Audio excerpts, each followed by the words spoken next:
presenting the numbers, handling objections, and closing the sale. These steps often make salespeople sweat, but when done right, they can be the smoothest part of the process. Let's dive in. Why is the way you present the numbers so critical? Well, this is the part that the salesperson has been worrying about, and it's the part where the customer typically gets the idea of where he sits with the dealership as far as their transparency and how they're going to treat him as a client. And so it's where the transparency and your confidence matters the most. So how you present the numbers the first time can either reinforce the trust that you've built or it can wipe it all out. So one big mistake, just dumping a piece of paper in front of the customer without any explanation. Instead, you need to walk them through like a guide, not a gatekeeper, and make sure that the language is simple without any fancy jargon. Just continue to emphasize the value that they're getting and not just the price. And honestly, it's also a perfect time to pull out something objective, like an Advanta-STAR competitive comparison report. This can be used to balance off price if it hasn't been brought up before, or you can bring up the Advanta-STAR competitive comparison again if you've already seen it somewhere else in the road to the sale. When customers see objective data with benefits on the vehicle that they've chosen and how it stacks up against the competition, it stops feeling like your opinion and starts feeling like proof. And so that type of third-party validation makes the numbers easier to digest. So clarity and tone are key. Michael, what's your take? Oh, I'd add that timing matters also. If you've done your job, you've done a good needs assessment, you've nailed the walk around, the feature benefit presentation, right?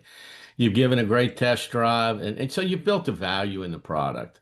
The number should feel natural, the natural next step, not an ambush. Okay. So when you hit them with the numbers, it shouldn't be something that they're not expecting.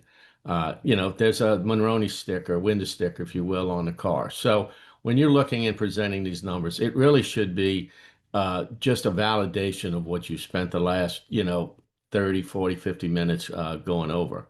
So, when I present the numbers, I like to recap some of the unique advantages that I've shown the customer. Sometimes I'll pull out that Advanta-STAR report and highlight a few of those features, especially the ones they loved. It's a reminder of why the numbers are what they are. Okay. Hmm. And so if we've done our job as a salesperson, building value, showing them features, benefits, and advantages as well, it's the numbers shouldn't be an issue. It should validate why you're asking the numbers that you are. Great points. It's about making the write-up a confirmation, not a confrontation. Let's talk about what happens next, handling objections. Everyone knows objections are part of the game. What's the best mindset to have when they come up? Well, first, don't panic. And that's the natural inclination is, oh, this thing is falling apart around my ears. But the thing is, a natural or a good or a well-trained salesperson knows that an objection is a buying signal. I mean, if the guy says nothing, that's when you should panic. But an objection is simply a step on the road to the sale that means, I want to buy your automobile. Here's how to sell it to me. It means the customer's interested. They need reassurance or they need an adjustment to something. There might need to be a slight detour, but the worst move is to get defensive or to start discounting the price immediately. If someone has an objection to the vehicle and you start discounting, not only does that validate their objection in a bad way, but it means to them it's a signal that you can't overcome their objection and that their objection is real. And at the same time, it means that you don't have any confidence in the value of what you're selling. So you do need to listen, acknowledge, and then respond with confidence. And always remember, most objections fall into a few categories, either price, payment, trade-in, equipment, timing. And the thing is, once you hear that objection and you can take it and make it specific, do some more questioning, do some more back and forth, then you'll know how to handle an objection. Yeah, if I can interject too with, and one of the systems that we used years ago was a Foursquare. And Right. I always liked the Foursquare because it did just what you talked about. It would isolate the objection. And once you focused on where the real objection was, whether it was price, whether it was payment, enough for my trade-in, down payment, whatever it was, and then you could focus on that particular one.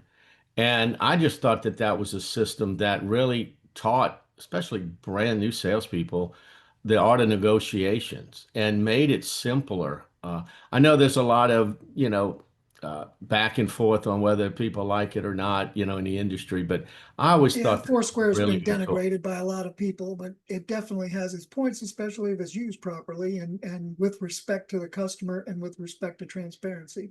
Absolutely. Absolutely. So let's give our listeners some real-world examples. What do customers actually say? Here's objection number one. That monthly payment is too high. Yep, that's a classic. And the key here is to reframe the conversation. First of all, I'd probably respond with something like, I know that your budget is important, and I understand that keeping your payment comfortable is important. Let's review some of your options. So sometimes adjusting the term or looking at different incentives can make this work without sacrificing the features that you want. And here's where the Advanta-STAR report can also be your ally. You can show how some of the features compare to what they get on another vehicle that's in their payment range. And you can also show how there, some other things that might make the payment matter less or make other costs go down, such as insurance comparisons and resale value. So you're proving the value to them. Thanks for watching. If you liked the video, hit the like button, subscribe for more, and drop a comment below. We'd love to hear from you and it really helps out.